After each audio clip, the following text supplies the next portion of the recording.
Ladies and gentlemen, welcome to the VBA Finals. We have two Cantonians here, the Alexandria Arcanines versus Rebellion. This matchup has happened before in the regular season, and I believe Rebellion took the victory. So now the question is, has Dan with the Alexandria Arcanines studied that matchup, figured out what marinade Lucien used, and is he able to counter it with his own spice? This is your finals. All right, so we see Dan bringing his classic Hail mode, the Indeedee Liepard, and the Crobat, but an interesting Pokemon joining the Stonejourner, Assault Vest Stonejourner. Lucien bringing a similar group that he brought the first time, except for he doesn't have that Relicanth. He has his own Trick Room mode with Porygon, two Fake Out options in Blastoise and Kangaskhan. However, they won't appreciate that Psychic Terrain. And Lucien doesn't have a way to overwrite terrain himself, so he's just going to have to play in that Psychic Terrain all game, or wait it out for 5 turns. Dragonite being one of Rebellion's mascots, a go-to Pokemon. Should be interesting to see how he utilizes it.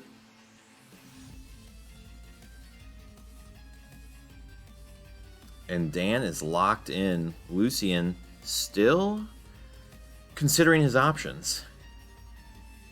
The Intimidate could be helpful against that Stonejourner and Arctovish. Abomasnow can sometimes even run physical as well. Crobat has Inner Focus, so it won't affect Crobat there. Oh, coming down to the wire. Oh, and Lucien just gets his selection in. However, that White Herb on the Arctovish might come in handy.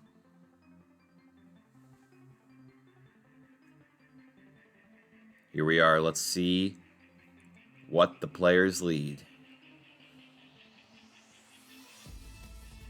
Kangaskhan, Porygon. Potentially going for a Trick Room of his own.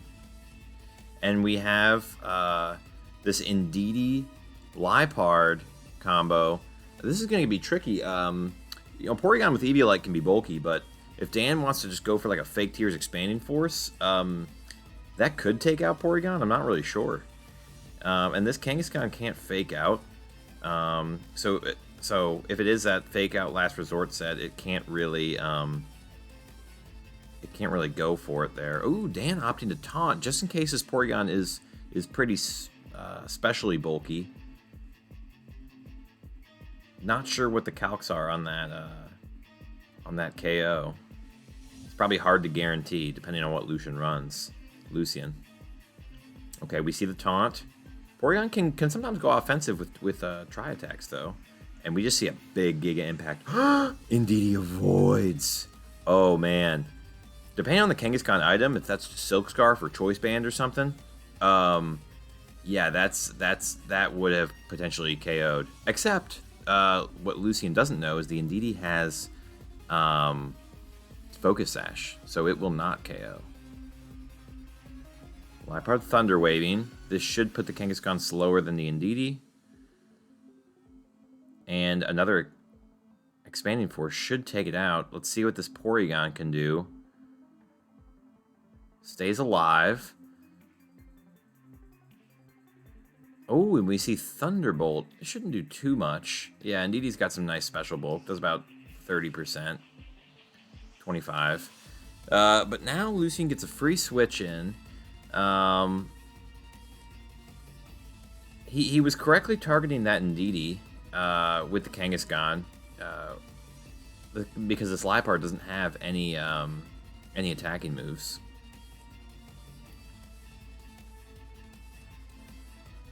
So this Porygon's in trouble. Lucien could go down 2 Pokemon here. Indeedee just opting to click Expanding Force.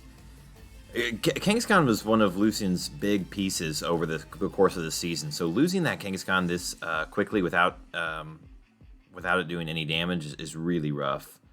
We see the Charm from the Liepard. This Steelix could go for something like Body Press, which won't be affected by Charm. But yeah, this Porygon goes down, and the Steelix now is going for a Body Press. Okay. And just going to one-shot that Liepard. So that's really nice for Lucian, not being affected by those charms.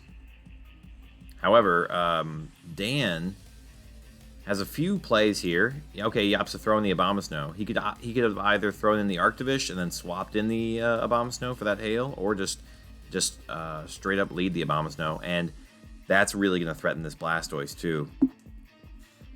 Obviously, another big body press from the Steelix will hurt, but I think the fact that Lucian can't really slow Dan down with fake outs or anything because of the Psychic Train is really, really troubling.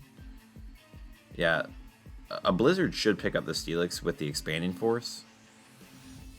But if the Steelix protects, then Blastoise just goes for a move. That could be bad. So I think opting to hit the Blastoise is a good move here. No protects from either side. Energy Ball almost takes it out. And the Initi is faster than the Blastoise. And Expanding Force just ripping through Lucian's team. Alright, so we see the Body Press. Not quite a one-shot on the Abomasnow. That's not great for Lucian for Game 2. Just knowing that information. So Dan knows that he's not super threatened by the Steelix with his Abomasnow now. And if it doesn't KO Abomasnow, I'm wondering if it'll even KO the Arctivish as well. And Abomasnow just cleans this up for Dan. So a commanding game for Dan, game 1. I think that Giga Impact miss was really bad for Lucian. Would have taken the Initi down to Sash, and then turn 2 could have picked it up with the Porygon Thunderbolt. I don't see a big reason for Dan to switch it up. I think that lead was really troubling for Lucian, knowing that he can't use those fake outs or anything. But seeing as the Kangaskhan went for Giga Impact right away, it could be Choice Band. I'm not even sure if it's running fake out.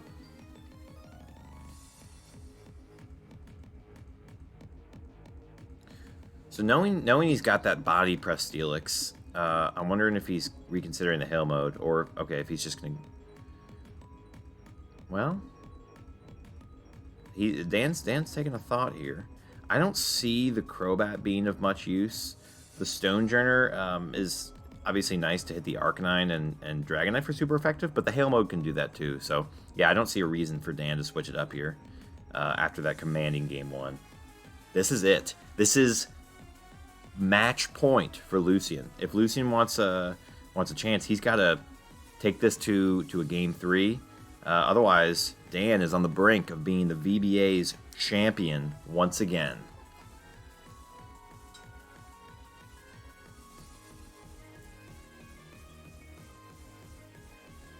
Lucian really taking his time again, trying to figure out how he can beat this combo that Dan's got.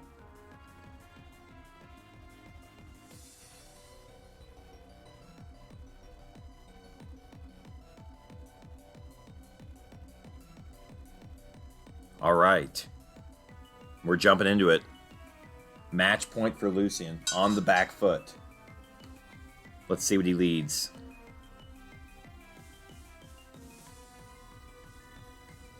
Kangaskhan Steelix. So as we saw, 2 Expanding Forces didn't KO that Steelix, so a Fake Tears won't KO it either. It can't be Thunder Waved, and the Charm doesn't affect Body Press. So Steelix is a really, really good counter to this Liepard. Kangaskhan does get 2-hit KO'd by that Expanding Force, but I'm wondering if Dan will just opt to maybe Thunder Wave it or Charm it so that it can't do much. If it is banded, that's really bad if he gets charmed. I could see a Thunder Wave coming out into this Kangaskhan though, and then turn 2, he could potentially Fake Tears and Expanding Force it without it really doing anything.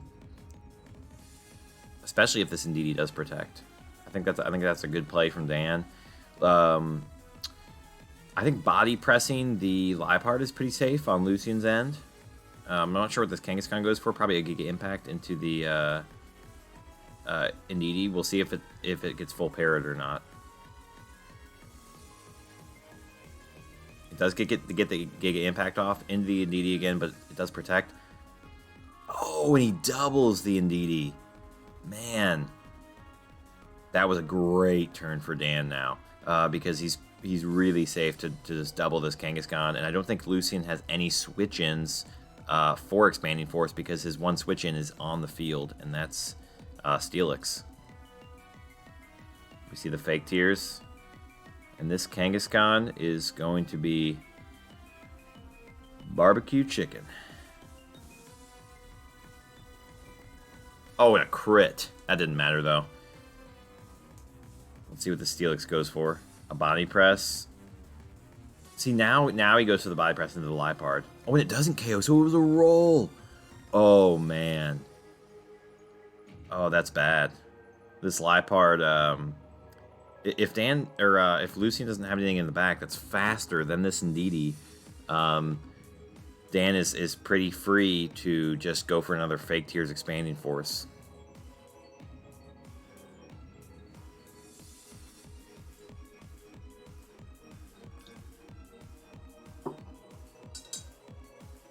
And we know this Blastoise isn't faster. I don't think a fake Tears Expanding Force KOs it. It is a little bit bulkier than Kangaskhan. But Dan could just opt to spread that Thunder Wave. The Steelix likely going for a body press. I don't know that a Charm will do too much. Blastoise does have spread moves though, like Muddy Water and Water Spout could take out this Liepard, and then the Steelix could potentially just go for that body press. We'll see if this Expanding Force KOs the Steelix after a fake Tears, and it does.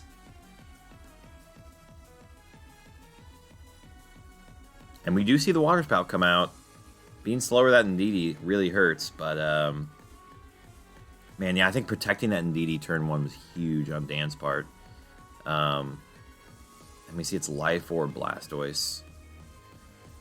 The Abomasnow is faster though and can take it out with an Energy Ball. We'll see what Lucian has in the back, but this is looking pretty grim for our challenger here.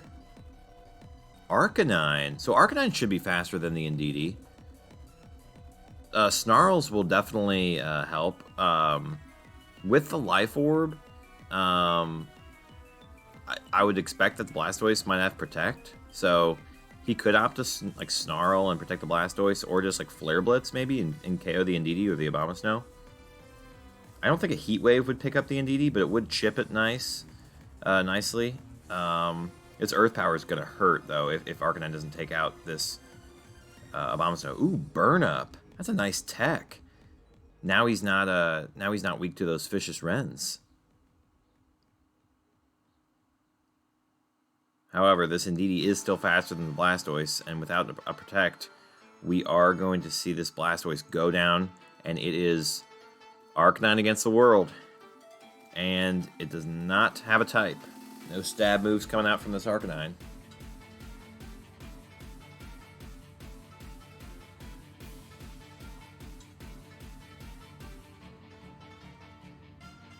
Is Arctovish going to make Dan the champion once again?